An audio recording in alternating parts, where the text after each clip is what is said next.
Coming up on High School Game Night, the yearly brawl between Section 1 foes Manheim Township and Warwick. Find out if the Warriors can get their third win of the year. And over in Section 2, the top-ranked defense in the LL League belongs to Manheim Central, but the top-ranked offense of the Lebanon Cedars was in Manheim tonight. Find out which side of the ball came out on top. High School Game Night starts right now. We are brothers!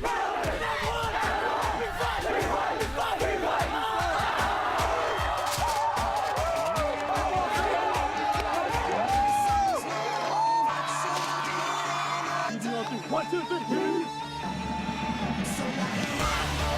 Ford makes the catch. Wow, look at that. Cody Kafer towing the sideline.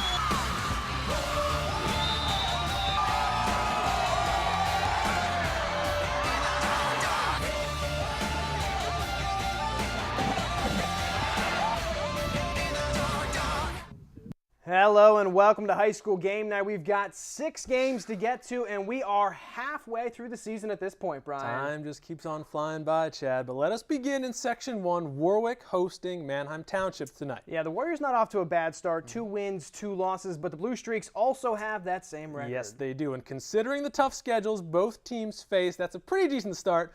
Who would get win number 3 of the year tonight, though? Warrior Nation out in full force for this one, and they have the lead 3-2 early on.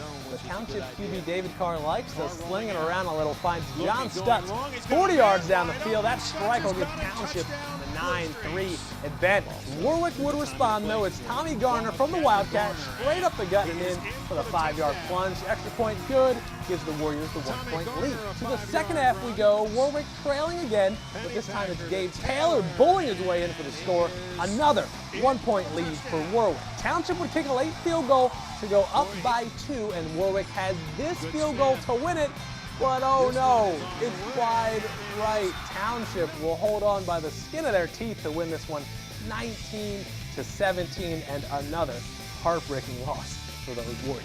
Oh, that's a tough one, Brian. All right, let's move on to Section 3, where Garden Spot had their 13-game regular season win streak smashed last week by Donegal. Yeah, and with that loss, the Spartans can't really afford another slip-up if they still got that hope for the second straight Section 3 title. They'll need to keep winning and hope that the Indians slip up, and their opponent tonight was the Elko Raiders.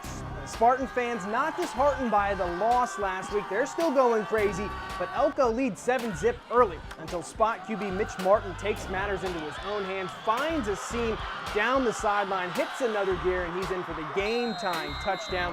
It's a 7-7 game. Now Elko trying to respond. QB Jeff Martin thinks he has a man, but whoops, that's the wrong color jersey. It's Christian Wardle picking off the pass, and he smells nothing but the end zone weaving through Elko players. It's a pick 6 for him, and it's a 14-7 lead for Garden Spot. Now still in the second quarter, tied at 14 now. Mitch Martin looking for a screen pass. Finds Dale Hartman, who hauls it in. And once he's got control, that's all he needs. Nobody's going to stop him. He sneaks past the pylon and into the end zone. Ref gives him the score. And Garden Spot bounces back in a big way. They defend home turf tonight and slam the Raiders 48-14. But do not go anywhere. We've still got 4 games to go from Section 2. Find out if Cocalico can continue to keep pace with Manheim Central before their Week 6 showdown. And could Ephrata build on all of the offensive momentum from last week and surprise Lampeter Strasburg on the road? That's all next as High School Game Night rolls along. High School Game Night is brought to you by Jamie's Pazzo Pizza in Ephrata. All right, Brian, let's kick off our Section 2 coverage with Manheim Central and Lebanon. Central comes in with the top-ranked defensive unit in the league. That's what they've been harping on all season, seems like it. But surprisingly, it is Lebanon that has the top-ranked offense in the LL, Chad. Break up those Cedars, really. Hey, Lebanon on a 3-game winning streak, so they're playing with a lot of confidence right now. The Cedars scored 44 points last week, so a challenge for the Barons defense tonight. But it was the offense that came out fired up. First quarter, Mark Royer gets the handoff, bursts through a hole, hits the secondary, and he is gone. Cedars can't drag him down. 39 yards to the end zone, and Manheim Central in control, 10-0. To the second quarter now, Barons driving again at the 8-yard line, and Colin Fry with the keeper takes it around the far side, busts through a tackle, dives into the end zone. Touchdown Manheim Central, and they jump out to a 17-0 lead. Now, Barron's defense keeping Lebanon's QB Mark Piles in check all game. Can't find anyone open downfield, takes the sack here. Pretty much the story of the game for the Cedars offense. And then with the game in hand, Manheim Central turns to their backup QB, Anthony Stafari, and he's in the game to pull the ball down, runs it into the end zone. Central goes up 31-0 at that point. They have no problem with that powerful Lebanon offense all night long. Manheim Central dominates 72-0. Ouch. And they head into next week's monumental showdown with Cocalico, undefeated. 72 points. But speaking of those Cocalico Eagles, Chad, just like Central, they've been lighting up the scoreboard, and it's just one more week till they finally play each other. Oh, the hype for the game is just getting started. It could be the game of the season this Probably. year, Brian, But let's not look too far ahead, Chad. Eagles still had to travel down to Quarryville tonight to take on Solanco. The Golden Mules winless on the season, but the Black Hole, always a tough place to play. Cocalico's Jet Janis legitimately does it all for the Eagles. QB, safety, and he returns punts, and it's because he can do this. Make plays.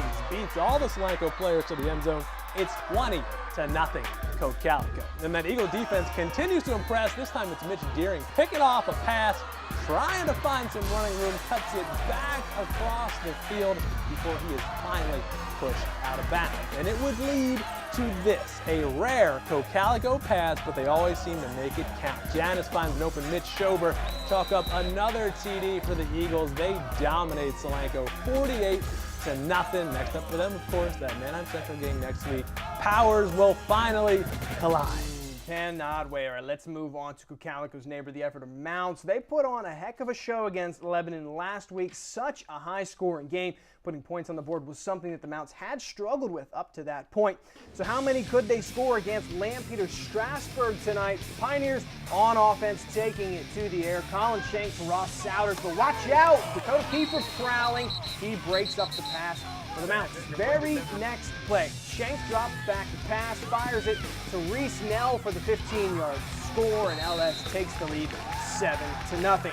Now later in the half, LS's offense is in the red zone again this time. Shank pitches it to Souders, takes it in from 6 yards out. Pioneers go up 17-0 and do not look back after scoring 42 points last week. The Mounts are shut out on the road 34-0. Ephrata drops to 0-5 on the season.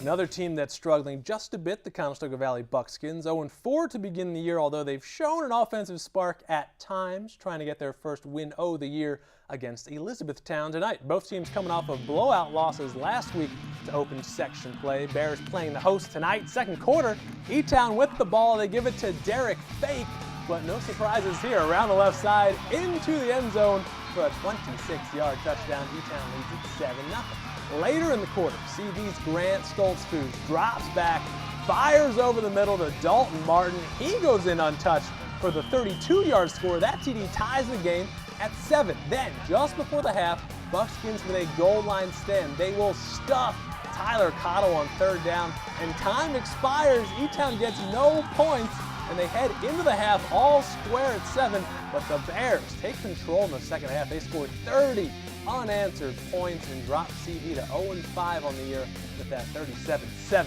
final score. Oh, but our highlights might be through. Don't go anywhere. We've got every score from every game in the LL League coming up, plus our Play of the Week selections that you, the fans, can vote on. All that is coming up right after the break. Stick around. High school game night is brought to you by Jamie's Pazzo Pizza in Ephrata. And welcome back to the post-game show. Time to go around the LL League and check in with the rest of the teams in action tonight. Penn Manor undefeated this year, visiting Lancaster Catholic, and the Crusaders pull the upset 21-20. That's 2 wins in a row for Catholic, Brian. While Wilson hosting Cedar Crest tonight, no problem for Wilson. They win it 35-0. Impressive stuff from the Crusaders there. But my alma mater, Chad, McCaskey, still looking for a win this season. They can't pull it out against Enfield. They lose 43-7. What are you doing to me, Tornado? I know. I'm actually getting a little sad for you and your squad. Yeah. Hopefully they'll get a win this year. On to Section 3. Donegal controls their own future now, traveling to Columbia for a tough test tonight. But the Indians make it look easy. They blank the Tide 46-0. Another one of your favorites there. And Pequea Valley looking to get back on track against Northern Lebanon tonight. But it's the Vikings winning by a touchdown, 28-21. I've just got no luck. Finally, in non-league action, Anvil Cleona still in search of their first win this season, and they'll have to try again next week because Tamaqua wins it 43-34.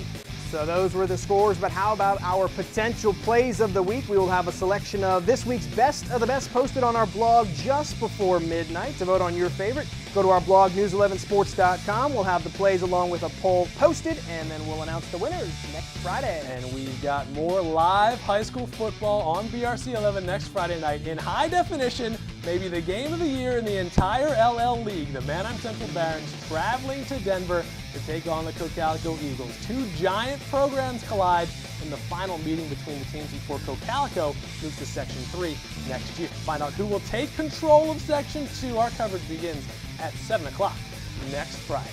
All right, Brian, that'll wrap up our coverage for Week 5, but how about that game next week? You see what Central and Cocalico did tonight. Yeah. Shutouts, putting up tons of points like they have been all season. We've been hyping up that game for a while, and it looks like we'll still be hyping it up. Excited for that. All the talk will finally be over after next Friday night. But for now, for all of our crew here on the High School Game Night post-game show, I'm Chad Land. And I'm Brian Cass. See you next week.